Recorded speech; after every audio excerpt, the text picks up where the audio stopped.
I met my boyfriend in our master's program. We became friends over this past year and started dating and becoming serious shortly before I left the state for a summer internship.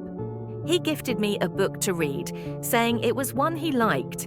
It's A Spell for Chameleon by Piers Anthony, a fantasy novel written several decades ago. I knew nothing about it prior and began laughing at it 2 pages in because of how ridiculous the writing was, especially about women. We Skyped after I got through the first chapter, and I tried respectfully explaining my doubts about the book. He made a deal with me. Knowing I'm a big Harry Potter fan, he promised to give the HP series a chance, starting with Philosopher's Stone if I gave his book a chance and kept reading. This rocked my world, and I had a sudden burst of motivation. I'm on chapter 3 and I cannot stand this book.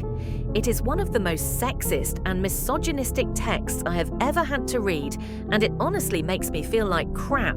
Not to mention it's just poorly written all around, painfully spoon-feeding obvious symbolism and excessively throwing in fantasy creatures concepts that do nothing for the plot. The protagonist is a complete dillhole that I could not care less about, and as a reader, I don't want to follow him or anything in the fantasy world of Xanth. But of course, flat out telling my boyfriend those thoughts about a book he enjoys would be hurtful, and he has every right to have different preferences. I am shocked that he would recommend such a book to me, though. He is a respectful and educated man, treating me very well and identifying as a proud feminist. This recommendation was out of left field. Does he not remember how hurtful the author's writing on women is?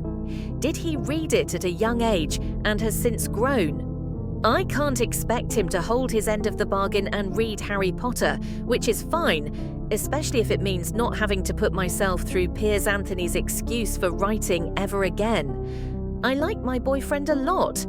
How do I respectfully tell him why I cannot invest in this book anymore? It's important to me that he realizes the negative messages being suggested, but I want to do this without insulting his taste or making him feel at fault. Follow for part 2.